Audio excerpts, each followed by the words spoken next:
algunas personas nos siguen con asiduidad, son miembros de esta casa, y otras personas pues, nos visitan por vez primera. Creo que es tu caso, María Jesús, bienvenida, que además es asturiana, riosellana.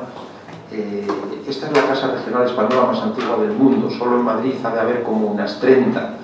Ahora estamos experimentando una crisis profunda en el marco de la crisis general, socioeconómica que tenemos, pero ahí vamos manteniéndonos como mejor sabemos, a pesar de las dificultades, agitando la bandera de Asturias.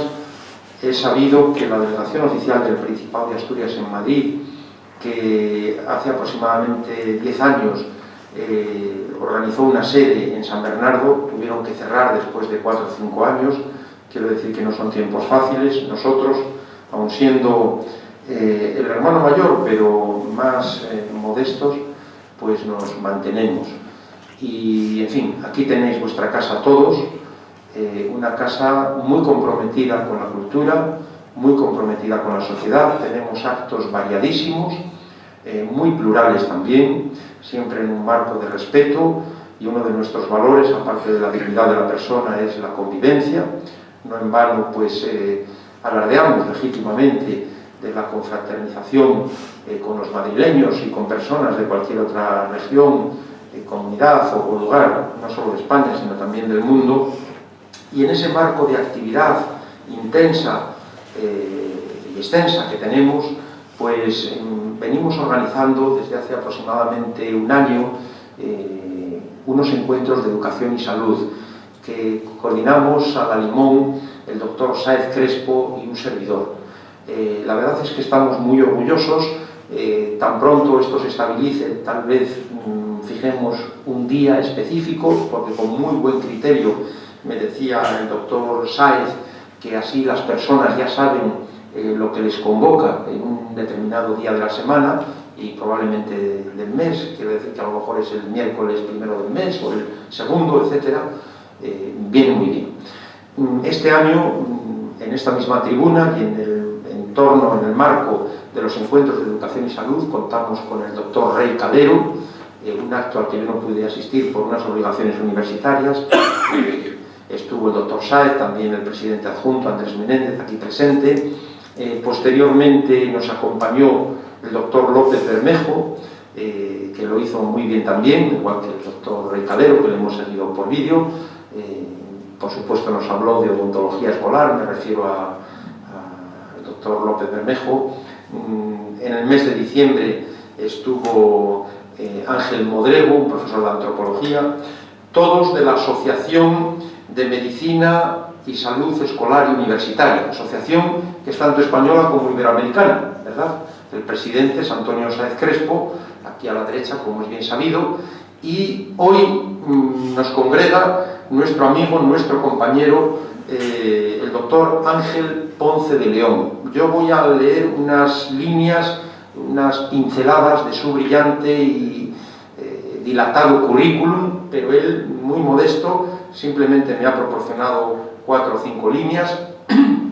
El doctor Sáez, que tomará la palabra posteriormente, sabrá complementar las mías.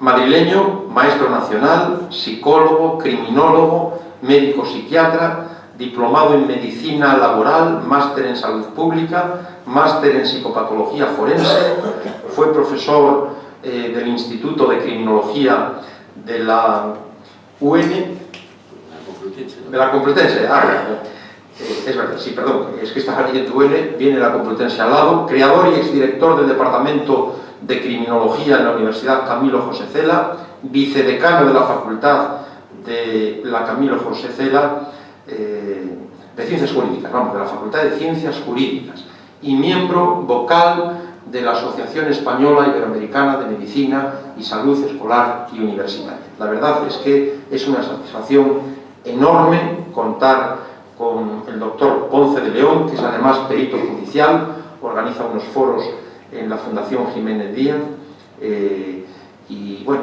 gran amigo de la asociación y de esta casa, que es la de todos vosotros, la suya también, y nada más. Yo os tengo que reiterar el agradecimiento, que estemos en estos días que están considerados estadísticamente los más tristes del año. Ayer nos lo preguntaba una periodista, el 18 de enero, lunes, en este mes de invierno, después de las vacaciones, muchas personas vuelven a la rutina, a la realidad, y la verdad que es una satisfacción. Además ha hecho el esfuerzo porque él mismo, como se puede advertir, pues está un poco bueno, griposo. Nada más. Muchas gracias. Tiene la palabra el doctor Sáez Crespo.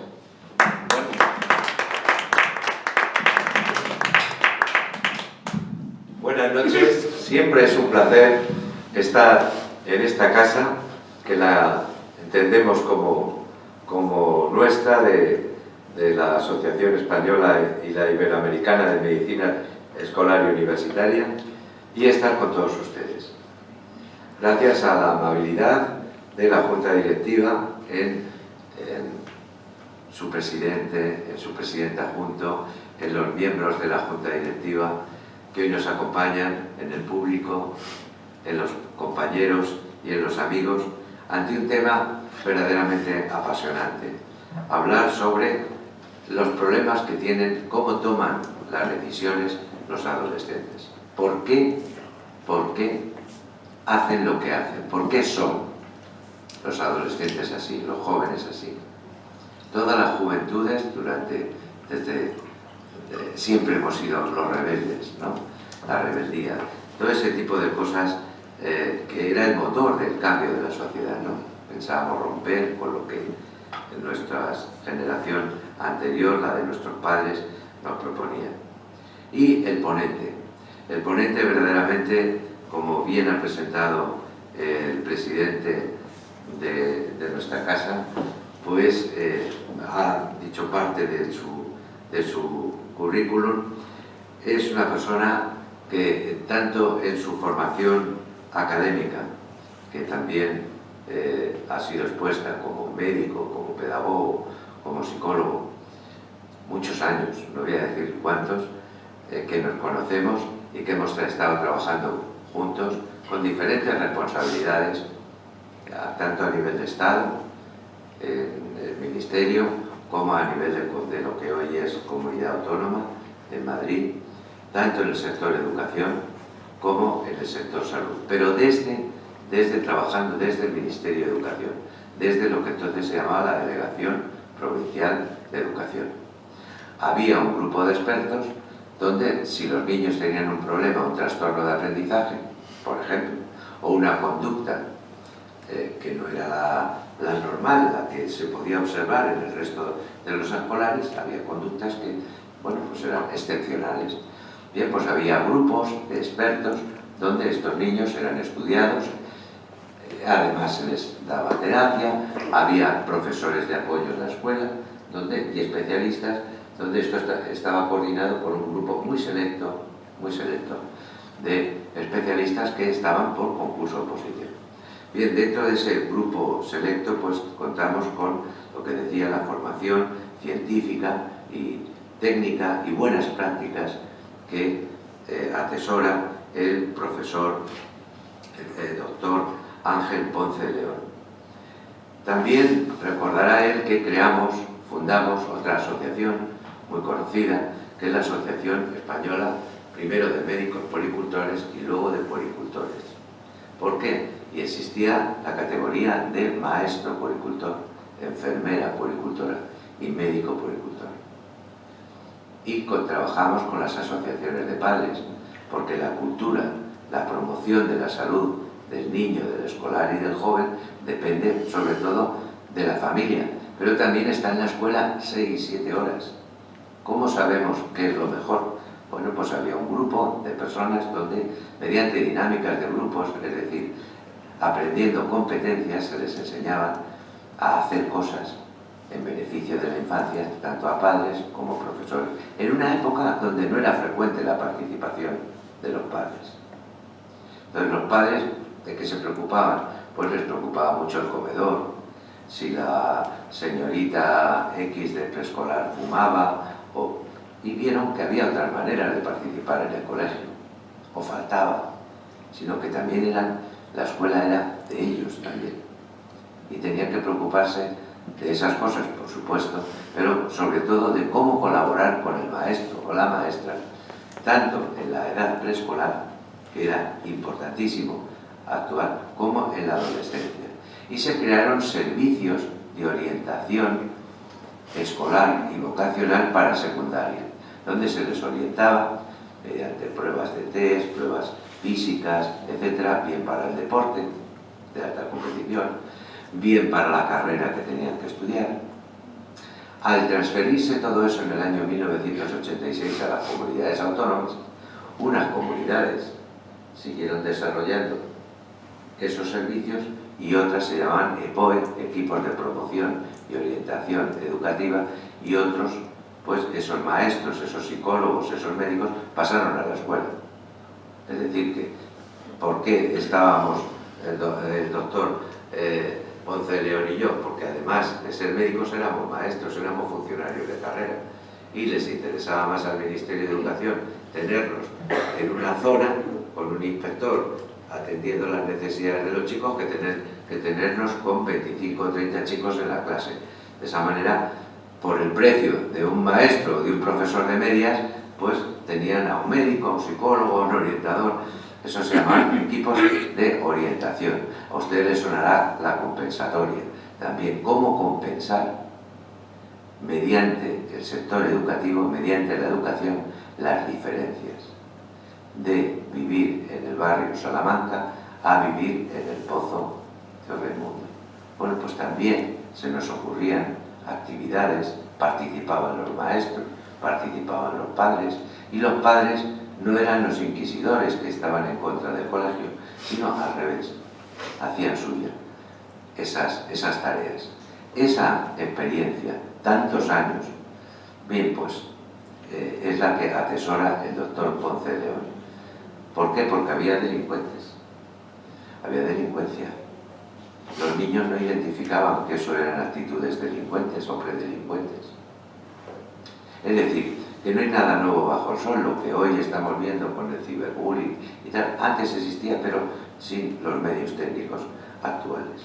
Tenemos la suerte de contar con el doctor Ponce de León, a pesar de su hándicap de salud, de su gripe, para que nos cuente cuáles son sus planteamientos ante estos problemas y cómo él les fue dando solución a lo que él ha denominado muy genéricamente cómo los jóvenes toman decisiones ante los riesgos de fumar, no fumar, etc. Pues don Ángel, yo creo que por parte de todos los aquí presentes, muchas gracias por compartir hoy el día y espero que la presentación pues es que te diga muchas gracias, pero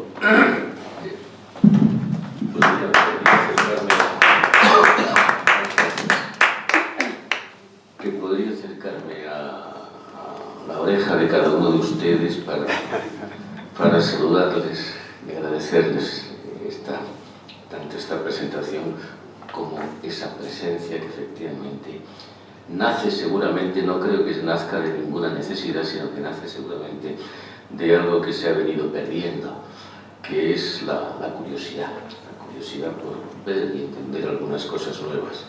Hoy en día la curiosidad está focalizada en Telecinco y parece ser que aquí con Matamoros le van a operar de las cejas.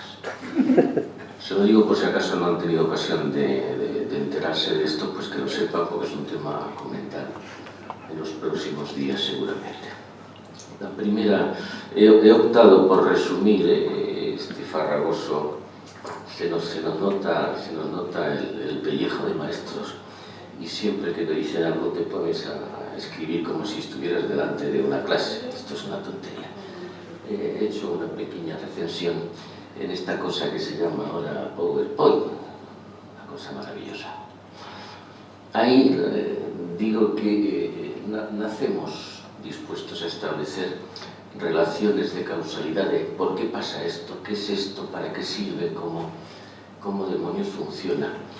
Y antes, hace 50 años, pues nos costaba bastante más que ahora. Ahora cualquier enano con un cacharro de estos y tal y cual no te pregunta, ni falta que hace tampoco para él preguntarte a ti, porque tú eres un vejestorio, y en cualquier caso él las soluciones las tiene ahí o las tiene en su compañero al lado que sabe más de él y sabe muchas otras cosas que tú no le puedes dar, y si te las pregunta pues pierde el tiempo. Pero a lo claro, papá, déjate de rollos y dime exactamente lo que te estoy preguntando, si no, no te preocupes que ya lo sabe la señora.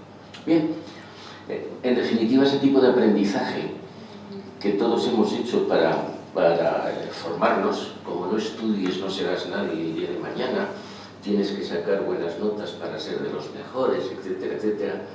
De eso paso mucho ahora. No te enrolles conmigo, que ahora lo que hace falta es que salga lo que yo quiero y nada más, no le dé más vuelta. Bien, reducir los grados de incertidumbre, la situación de duda, qué puede pasar, qué no puede pasar, si hago esto, hago lo otro y tal y cual, no tiene ningún sentido ahora para nuestra gente pequeña, sino simplemente controlar lo más posible todo lo que me rodea. Por lo demás, no necesito nada. Bien. Bueno, el tema es que efectivamente, como Antonio ha dicho, ahora lo que necesitamos es llegar cuanto antes a aprender a tomar decisiones, pero posiblemente en ese cuanto antes hay que acortar el camino, porque es un rollo estar pensando, es un rollo estar en una historia, ¿qué pasará si hago esto? ¿Qué pasará si hago lo otro? Por lo tanto, necesito de unos instrumentos que me faciliten el camino, que me faciliten la confección de estructuras para decidir y también cómo hacerlo. Si lo puedo hacer barato o que pague otro y lo hago cómodamente, pues mejor. Si no, ya me las buscaré efectivamente para ahorrarme ese camino.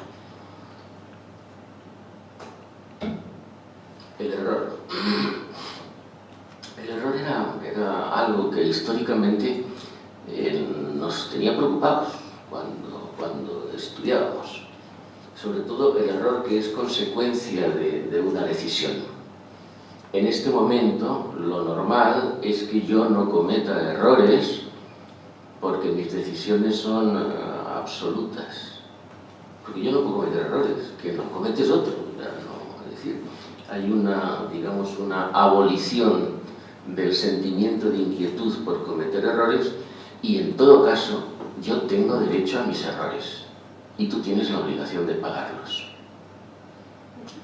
A veces el sentirse ansioso que acompañaba a la previsión fallida, yo creí que iba a pasar esto y resulta que no ha pasado, no tiene ahora mucho sentido. Vivir ansiosamente porque yo he cometido un error no tiene sentido. Seguramente hay algún culpable que no soy yo. Esta cosa me lo dicen. Tú no tienes la culpa. Es la sociedad. Tal vez tu madre que no te dio la teta derecha cuando te la dio, porque era tu hermano el que le daba la teta derecha y tú te dio nada más que el resto de la teta izquierda. Poderosos psicólogos actuales que efectivamente generan este tipo de historiografía del conflicto. Bueno, esto no es una clase, son pensamientos de una gripe enloquecida. Si sirve para algo, pues estupendo. Normalmente todos buscamos mecanismos de justificación, de disculpa o de imputación a otro antes que realizar un análisis crítico y personal de nuestro proceso de toma de decisiones.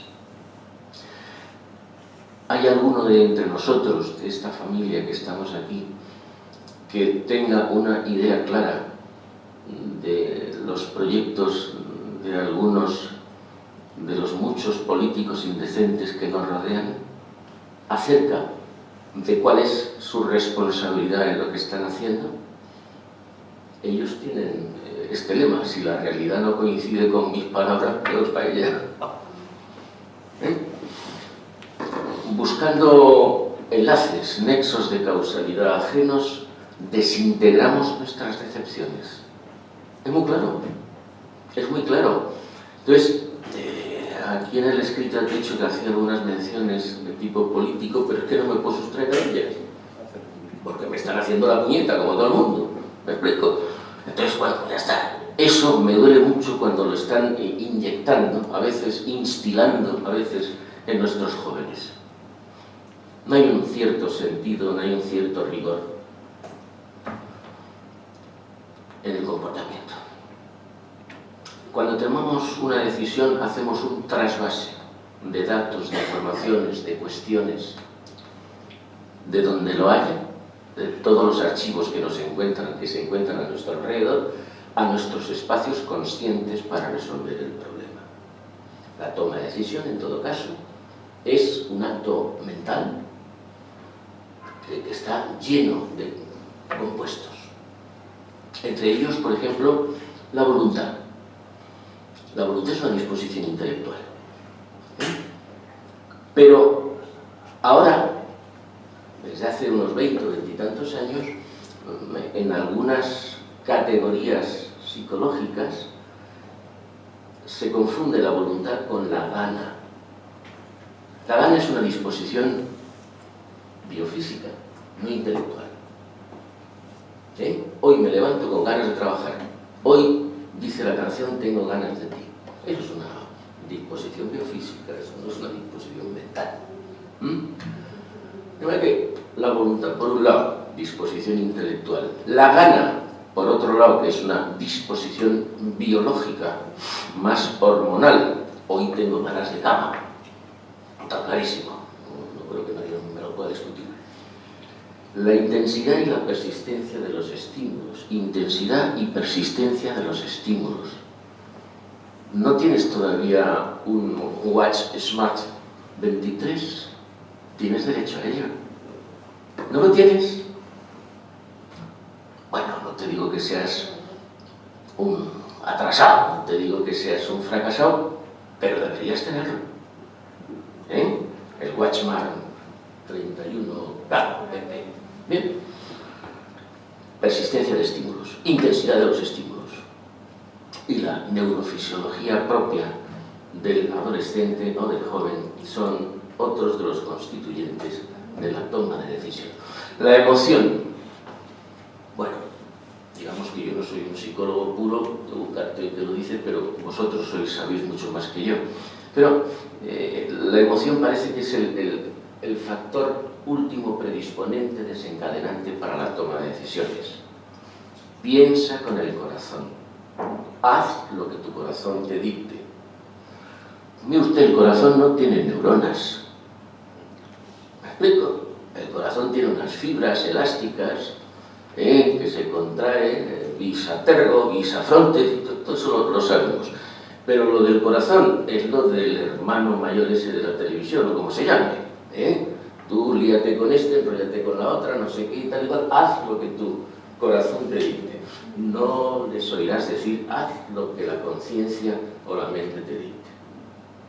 Por lo tanto, eso se trata de una influencia socializadora y de una influencia educativa que tendríamos mucho que hablar de ellos. Bien, eso sucede en la búsqueda del continuum del placer, pero no tenemos en cuenta que hay en ese continuum vital, mientras estás viviendo, hay una alternancia de placer-dolor.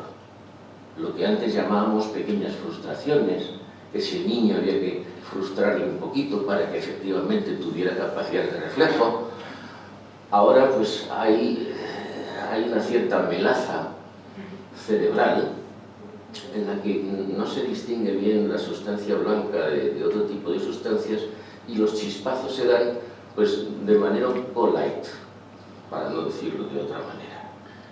Bien. Soy yo quien siente acerca de mis propios actos.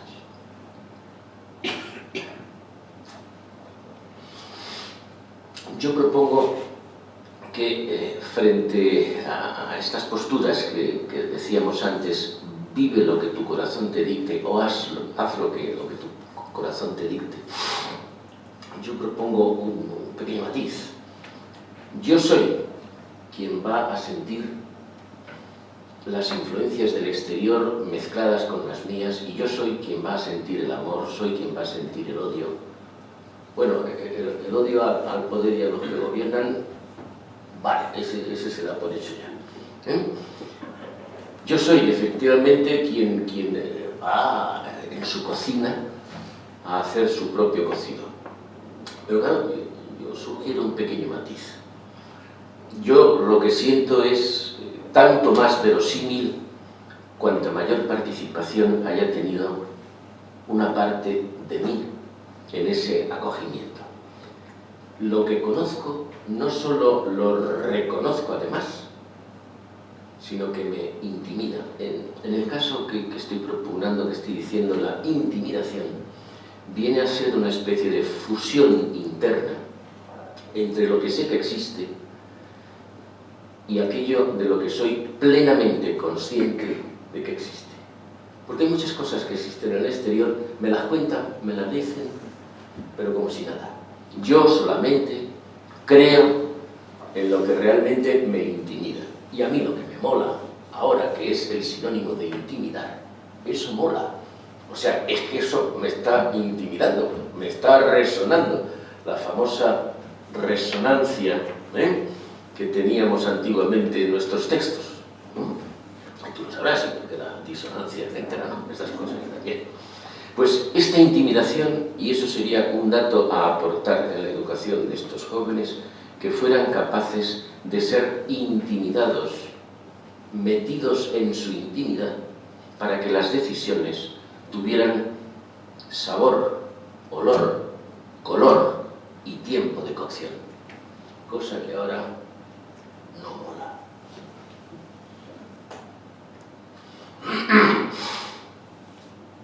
Es verdad que la transición a la vida juvenil y adulta es un conjunto de eso que decimos ahí, dispositivos institucionales, ideografías y tal y cual, que se articulan desde una edad, pues yo qué sé, a los 7 años ya tenía edad para conocer y saber, para hacer la comunión. O bueno, pues los 7 años puede ser una edad, pero que en otros serían los 12 y en otros serían los 5. Depende de cómo. Hasta que lleguemos a poseer habilidades que sea factible pesarlas y medirlas en la emancipación personal, en el control del yo. Si nos fijamos en la gran escuela de la televisión, vemos en esos programas cómo se desgarra el alma de una niña de 17 años porque el otro ha pasado de ti, tía, y se ha ido con otra, o cómo efectivamente es capaz de llorar desconsoladamente un tío de 30 años con más tatuajes que una bata de cola, porque le han dicho que lleva unos calzoncillos feos. Incluso hay algún político que llora en público detrás de una pancarta, emocionado hasta el límite de lo posible, él y su sobrino Dieguito. Estas cosas siempre pasan dentro de un marco sociopolítico. Esto pasa siempre dentro de un marco sociopolítico definido, porque los procesos de socialización están impregnados por la política y por la ideología. Hay que tenerlo en cuenta. Sobre la independencia de criterio, que no es otra cosa que la toma de decisiones, en general, cuanto menos tupidas son las redes, menos peces pequeños coges. Cuanto más gordo es el agujero que tiene la red, más pronto se produce la transición. Es decir, si yo no tengo un sistema de respaldo sólido, sino que el tema es un tanto delicuescente, me escapo cuanto antes. Bien es verdad que ese escapar está menos respaldado que otro que tuviera una red psicoafectiva, sociofamiliar, más tupida, más intensa. ¿A dónde voy? Pues me voy al mundo. ¿A qué mundo? Pues a un mundo en el que efectivamente la ausencia de modelos, precisamente, se sustituye no por otros modelos, sino por una fantasía hecha y convertida en un credo por los medios de comunicación y la propaganda política. ¿Por qué? Porque estamos en un mundo de socialización y educativo y no sé qué. Yo no sé si efectivamente, a ver, tú antes decías algo de nuestras veleidades en otros mundos. Por cierto, en Nicaragua he visto yo he comido en un asturiano, en México también, en El Salvador también. Sois un poco como los virus, estáis en todas partes, pero siempre que he tenido oportunidad he ido a la embajada y he dicho ¿dónde hay? Y me han llevado, efectivamente, y ahí he comido muy bien. Bueno, pues es un modelo de socialización razonabilísimo. Es una cultura que se proyecta y que da oportunidad a otros de decir, oye, esto funciona, esto funciona así. Pero si no tenemos modelos, querido, la historia va peor. ¿Qué hacemos entonces? Pues entonces, perdona, entonces lo que hacemos desde las ideologías es acreditar a los menores, certificar a los menores como sujetos de derechos. Y sois capaces ya de ejercer vuestros derechos desde el mismo momento en que podáis disfrutarlos. Es decir, si tengo musculación suficiente en las piernas y el órgano del equilibrio me funciona, tienes derecho a una bicicleta. ¿Me explico? Ya está. Si tienes hormona suficiente, testosterona abundante y chipita pelo en el bigote, tienes derecho a lo que tú sabes. ¿Me explico? Y tu padre que se la baile. Porque la filosofía y la filosofía jurídica dice que en el momento en que tú puedes disfrutar de un derecho, es el que te capacita para poder ejercerlo. ¿Quién paga? Ese no es tu problema. ¿Me explico?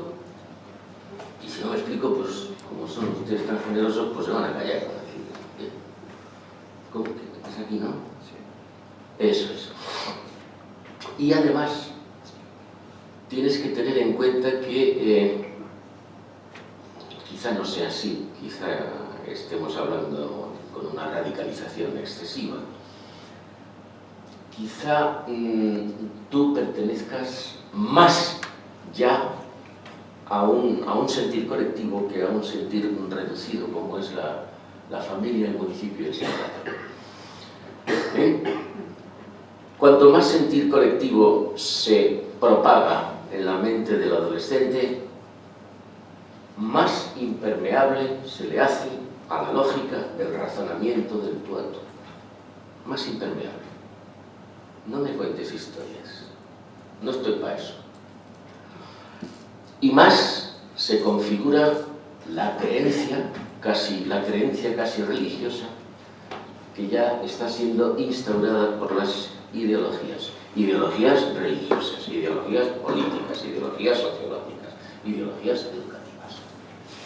Es decir, que hay cada vez una mayor separación, una mayor disonancia entre lo que son los procesos razonables de curación de ese jamón precoz que es un adolescente, para convertirlo en una buena pata negra. Cada vez hay más disociación. Y además te voy a decir una cosa, vamos a abolir la culpa. No hay derecho que tú te sientas culpable. ¿No? Que no te preocupes, que tú no eres culpable. A ver, aunque seas responsable. Yo recuerdo hace muchos años ya, perdonadme el inciso, que habiendo sido llamado a una comisaría como uno de mis oficios del mundo forense, me encontré con un sujeto que era menor de edad, que tenía 16 para 17, porque él tenía 16 para 17, que acababa de cargarse a un padre que iba paseando con sus niños, tal y cual, que salía de una pastelería, y este en cuestión salía de una tienda donde había hecho un atraco, y el padre intentó pararle, y este pues se volvió y le pegó un tiro en el pecho. Un tiro en el pecho con un revólver del 38 que había sido robado semanas antes a un policía. Le habían pegado un estacazo y lo habían llevado. Este niño tenía 16 años cuando se me ocurrió preguntarle, era mucho más joven entonces, bien, no tenía ganas de hablar con los asesinos. Cuando se me ocurrió preguntarle un poco del tema, la respuesta molona fue que yo tengo derecho a mis propios vicios. Y este, el muerto, joder, si ve a un tío que va con una pistola, ¿cómo se le ocurre ponerse delante? Esta fue su respuesta. Esta fue su respuesta. Esa fue una de mis experiencias criminológicas más llamativas. Ponte tú a informar después a un juez acerca sus saberes, señor perito, su saber médico, psiquiátrico, psicológico. ¿Qué le parece a usted? Dígame, para aportar alguna documentación al juicio. Pues hombre, realmente, pues si te despojas de tu bata blanca y tal, pues tendrías que decir, señoría, este señor es un hijo de puta. Pero claro, eso está feo decirlo. Y sobre todo cuando eres un profesional y tal, ¿no? Pero ¿qué podía haber dicho? Bueno, lo que pudiéramos. Él no tenía culpa. El rechazo de la culpa por el adolescente, como decimos ahí, le pone la disyuntiva de hacer algo que se debe hacer, no hacerlo, o sufrir. Claro, es la tercera cuestión, sufrir. Claro, si yo no hago lo que debo hacer, pero tampoco hago lo que no debo hacer, pues voy a sufrir. Entonces, si me inhibo, pues soy como un poquito flojo. Si no hago lo debido ni lo indebido, mi crecimiento personal puede afectarse y convertirme en un ser vulnerable. Estos son procedimientos actuales de enseñanza de algunos orientadores. No me preguntéis de qué orientadores, porque os voy a tener que decir que son los orientadores que han mamado una determinada ideología política. ¿Estamos? Y si no, como no me vais a pagar, me da igual. Ahora, es verdad que el adolescente es un ser a futuro.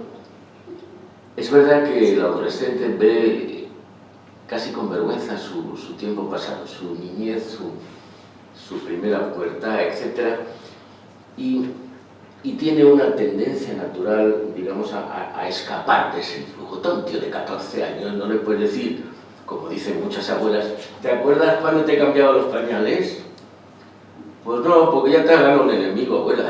Ya no se puede decir eso, porque le pones en ridículo ante sí mismo. Se le produce una intimidación negativa. Tú eres campeón. Ah, campeón, magnífico. Campeón, aunque sea más bruto que un arado. Campeón, díselo. Esas son también opciones psicopedagógicas actuales. La toma de decisiones, decíamos que es un hito iniciático que le propulsa la vida independiente. El ser ahora es distinto, con capacidad para discutir y disfrutar y disputar espacios. Esto es lo que tú tienes que hacer ahora. Tú ya estás en condiciones de discutir, pues es que tú tienes derechos, por lo tanto tienes que discutir y disputar. Y si hace falta morder el pescuezo a otro para quedarte con el terreno, tal. Eso se llama ahora competitividad. Se me había olvidado, competitividad. ¿Me explico? Eso se llama ahora un Kiko Matamoros en pequeño. Bien. El adolescente no suele pensar en de dónde provienen sus derechos. Y si lo piensa, es para ponerlos en cuestión. Ya, pero es que vosotros sois unos carcas, joder. Es que vosotros no tenéis ni idea de lo que es la actualidad. Es verdad que el adolescente reflexiona, no es un tonto, no es un animal, no. El adolescente reflexiona, incluso medita, porque son funciones mentales inherentes a la especie humana, y algunos. Pero si se te ocurre hablar 2 o 3 veces con la misma persona, adolescente o joven, verás que su reflexión y verás que su argumentación normalmente sirve para darte a ti en la cara. Esto no es crear enemigos contra los adolescentes, esto viene a colación de lo que, si después me da un poquito de tiempo, poner un par de fotos diciendo qué es, a juicio nuestro, el comportamiento de un orientador psicoterapeuta. ¿Dónde se debe mover? Desde luego no en los libros, porque en los libros está claro que no le dan. Esto lo hemos comentado antes, pero yo creo que es importante recalcarlo. Para el joven y el adolescente, la consumación, es decir, el acabamiento, tiene valor en sí mismo. De lo que sea. De lo que sea. A esta tía la meto mano y la meto mano. ¿Bien? Curiosamente, para esto es más fácil, pero para conseguir un notable, esto ya, la historia, no te equivoques, Morgan, que no vamos por ahí. 5 pelados, 5 raspados, me saca el carnet. El lenguaje del adolescente tiene una característica muy singular. Yo, en cuanto me saque la, ¿cómo se llama? La educación primaria, la ESO. Pero eso es muy alto, ¿no? La primaria. La primaria, que ahora lo anuncian en los periódicos como un hito maravilloso. Ya con esto vas a poder ser ministro. Ministros ahí que son más burros, que no tienen ni eso siquiera, pero bueno. ¿De verdad que asumen lo que no es un logro, nunca lo ha sido para nosotros, como un éxito? Y hay mamases y papases que digan, joder, si es que solo le han quedado 3. ¿Me explico? La teoría del absurdo, la teoría podemita del absurdo. Esta chorrada la he traído a colación porque a mí me la enseñaron hace mucho y creo que es verdad. El tal Aristóteles, hace mucho que no leo, muy gracioso, es un librito de la ética nicómaco, es una cosa pequeña. Mayu, seguramente que tú la tienes muy viva, ¿no? Porque tú eres muy de lectura muy clásica, muy buena. Aristóteles comentaba esto, que los jóvenes son buenos geómetras, son buenos matemáticos, saben mucho de las ciencias biológicas, pero la prudencia parece que hay que tomársela con más despacio. Y es verdad, la prudencia es una virtud que siempre nos han dicho que hay que procurar alimentar. En este momento la prudencia es que no la oyes en ningún punto donde haya influencia sobre los adolescentes.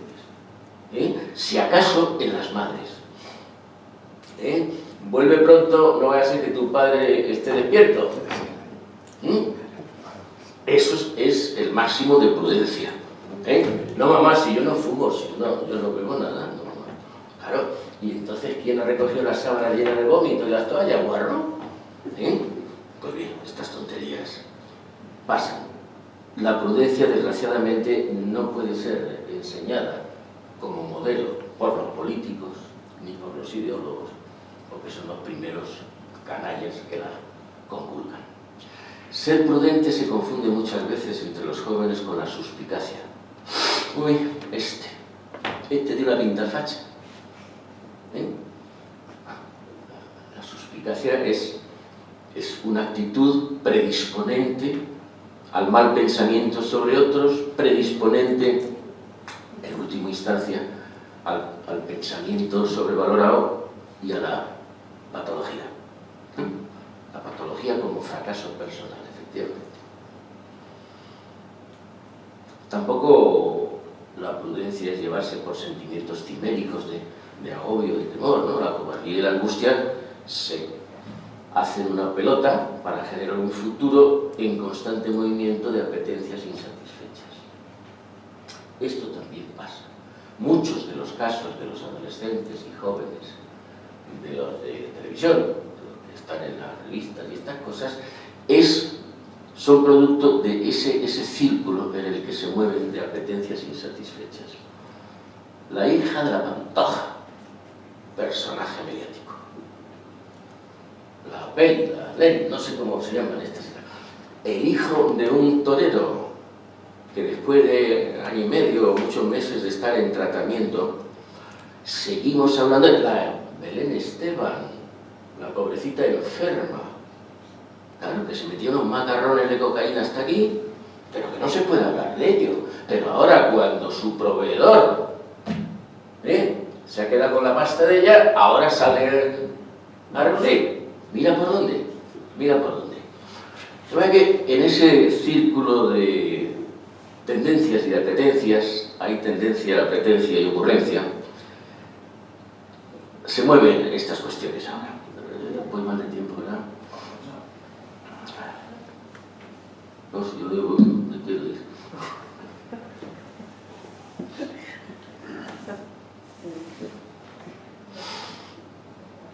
Vamos a conflicto. Ya estamos entrando, si les parece, casi en las últimas estaciones, en las 3 últimas estaciones. Cuando la toma de decisiones en su conjunto o una a una entra en conflicto, bien sea con los modelos educativos amamantados, bien sea con los no modelos propuestos por la sociedad actual, bien sea porque me ha salido rana el niño o la niña, aparece el conflicto. Y la mayor parte de las veces el conflicto se reenvía, se manda la pelota a los tribunales, porque tú no has sabido educar a tu hijo. Pues anda que tú y tu madre, que mala hora la ha metido aquí en la casa, la suegra y las menudas doses que he tenido aquí, ¿cómo es posible que hayáis educado así a estos chicos y estas cosas? Entonces, pues hijo, si no quieres tú sabrás, pero pagar la manutención la vas a pagar. Bueno, eso será si puedo, porque resulta que yo estoy en la calle ahora y tú te has quedado en el piso, tú te has quedado efectivamente con todo, y ahora que me mandas a un juez para que me sancione, y como te levante la mano, la Guardia Civil me está esposando, y llevando sobre la marcha, solo porque tú lo has dicho, efectivamente. Bien. Bueno, eso está mamado por el joven, eso está mamado por el prepúber, está mamado por el adolescente. Y eso constituye una argumentación sólida, una faltriquera llena de argumentos para hacer de su capa un sayo, para chupar aquí y chupar aquí. Y entonces hay jueces bien intencionados, fiscales. La que traeré yo el próximo día es una señora que no tiene pelos en la lengua, en absoluto, y veréis cómo analiza muy bien las cosas, que da la oportunidad al juez de ejercer un oficio que es maravilloso, pero que en este caso es maravilloso y cómodo, porque la cosa de menores no da para mucho. La cosa de menores, teniendo además una agencia de protección al menor, que mete, saca, hace cosas y tal, y que se mete 80 millones de euros al año de subvenciones, pues el juez de menores tampoco tiene gran papel. Nada más que la aplicación de las leyes. La aplicación de las leyes viene a decir lo siguiente: el menor tiene derechos que han de ser reconocidos por encima de la patria potestad. Dicho de otra manera, la patria potestad no puede intervenir en un conflicto que en principio vaya en contra de los derechos del menor.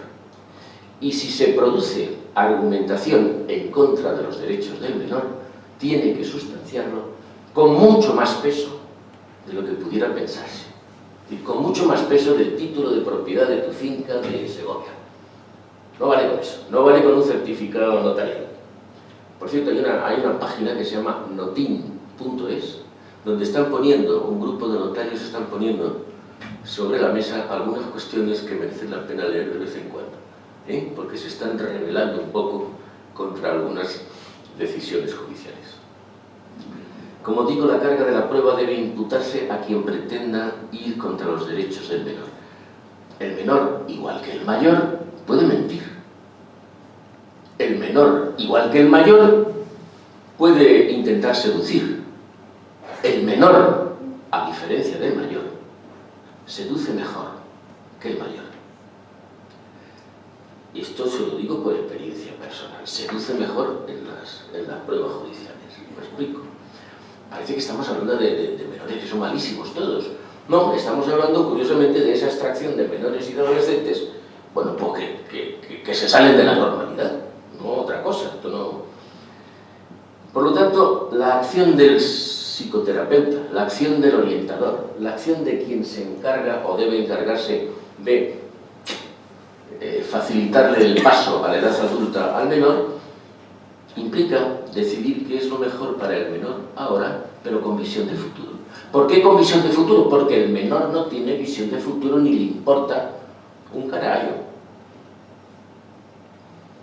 Por definición, el joven, el crío, el niño o el adulto joven no tiene la experiencia suficiente como para predecir. Te dice, es que no tengo una bola de cristal, es que no sé lo que va a pasar mañana. Ya, no sabes lo que va a pasar mañana, pero por si acaso no te convendría tener en la nevera un par de yogures. Esta es la cuestión, por ejemplo, ¿no? Bien. Hay dos modelos de resolución de estos conflictos. El modelo clásico, el modelo familiar, el modelo benéfico, que es, si quieres, el protector, el de la manta. El que es acusado ahora por aquellos que tienen intereses en ello, que es el mamá huevo, el mamá gallina, que le protege a ultranza. No, mire usted, las cosas son así, ni mucho menos, pero bueno. El modelo que está basado en la cultura, el modelo que está basado en la experiencia, el modelo que está basado en la protección, el modelo cuyo objetivo es la beneficencia. Hacer bien al menor. Ese modelo lo vamos a cambiar. Lo vamos a cambiar jurídicamente. Lo vamos a cambiar jurídicamente porque sí, como lo digo yo, ya está, no hay más problemas. Es decir, vamos a tener una intervención pública. Vamos a expandir el conflicto para diluirlo. Pero no para diluirlo y quitar la mancha, sino para diluir la carga de responsabilidad que tiene usted como Estado, que tiene usted efectivamente como institución, porque a lo mejor no ha intervenido antes, ni en la familia, ni en la escuela, ni en los actos probatorios de las decisiones del menor. Un vicerrector de una universidad me llama un día y me dice, quiero que me eches una mano porque, ¿qué pasa? A ver, han pillado a mi hijo en la estación de metro, no sé, que está haciendo unas pintadas, una tontería. ¿No puedes hacer algo?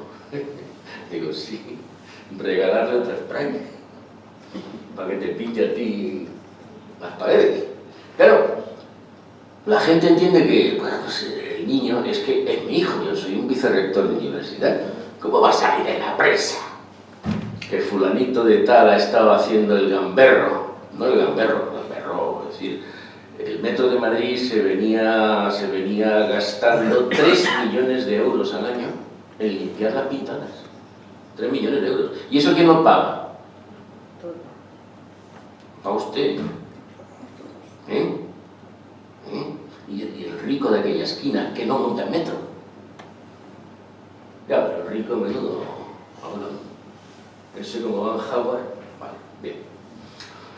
Ese es el modelo autonómico ahora, que es más jurídico, de ámbito público, que está basado en la no maleficencia. Es decir, no le hagas daño.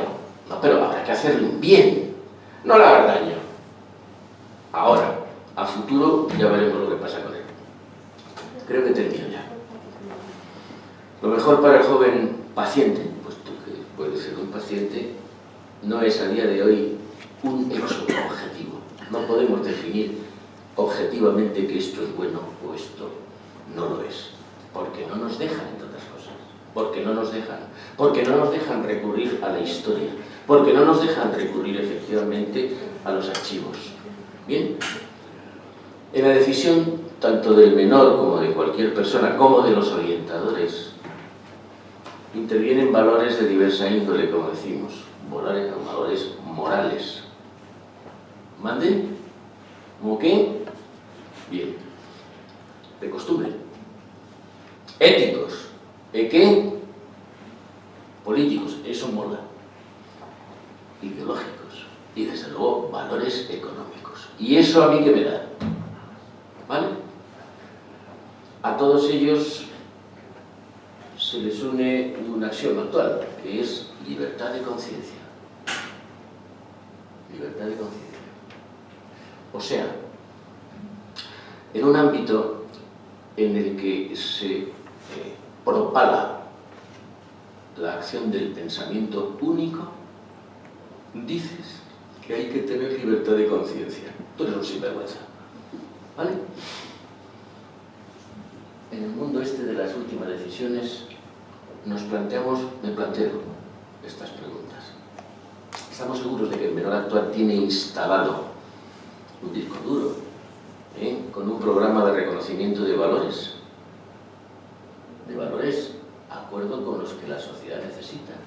Mucho me temo que el disco duro del joven, del adolescente, ahora esté preprogramado para otras cosas. Y si lo tiene en un subprograma que diga valores, posiblemente verás que abres ese subprograma y aparecerá competitividad, ser el mejor, tienes derechos, no sé qué, no sé cuántos. Bien. ¿Hay un buen comparador de resultados? No. Hay cosas que están bien hechas jurídicamente.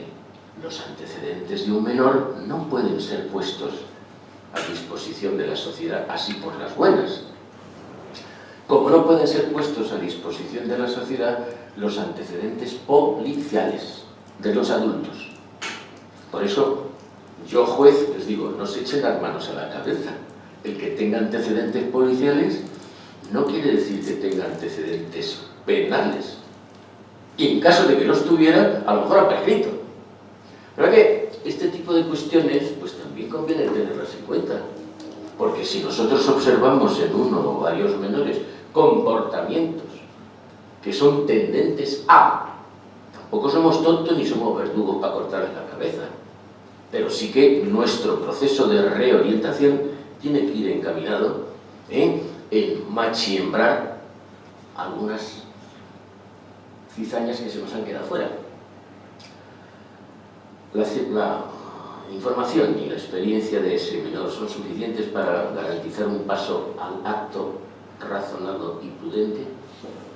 Miren ustedes, el paso al acto es una de las frases que se emiten en la fase final de un juicio cuando se advierten las características del procesado. Tuvo suficiente cantidad de conocimiento, suficiente cantidad de información, suficiente capacidad biológica, personal, intelectual y mental para que lo que pudo ser una gana de se convirtiera en una voluntad de y en el paso al acto para. Esta es una pregunta que normalmente suelo plantear en el juicio antes de que me la planteen los de la mesa de ahí arriba. Bueno, primero piensen ustedes, jueces, que al final son ustedes los Dios los que tienen que firmar estas historias. La intervención judicial en el conflicto garantiza per se la equidad de la decisión entre lo íntimo y lo público. Más bien parece que facilita, como decimos aquí, la obligación del acatamiento.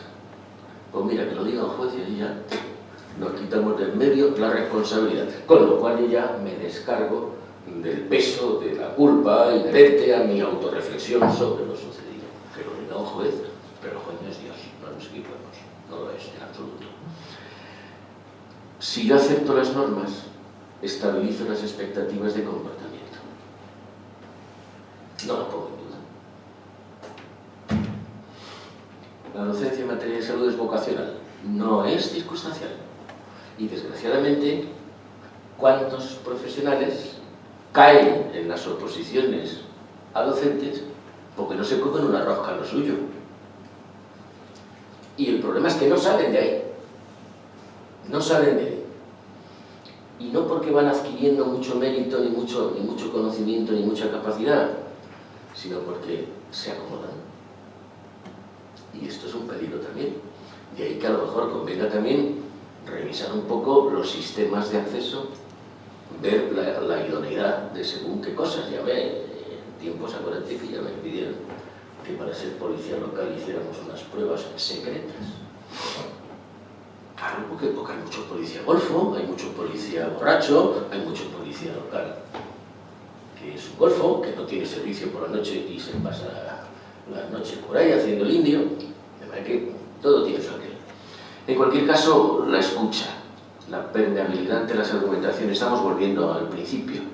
¿Qué es lo que le falta a este sujeto? Pues le falta saber escuchar. Le falta a lo mejor saber aprender. Y aprender de un aprendizaje que tenga consecuencias positivas, de un aprendizaje que tenga una pared de contraste, para que haya efectivamente un mecanismo de vuelta de información. Cuando tú le dices a un sujeto cualquier cosa y argumentas, si te escucha, el sarcasmo es una de las opciones. Está de coña, ¿no? No me lo creo, no mola. Sobre todo cuando vosotros, los adultos, hacéis lo que hacéis, que sois unos hipócritas, y esto se explota por quienes tienen interés, efectivamente, en la reclutación de ideologías fantásticas a los jóvenes, pero si los adultos son los que más engañan, son los que más roban, ¿no te das cuenta? Por ahí está. Pues, esto es, tomen ustedes la decisión que quieran. Gracias.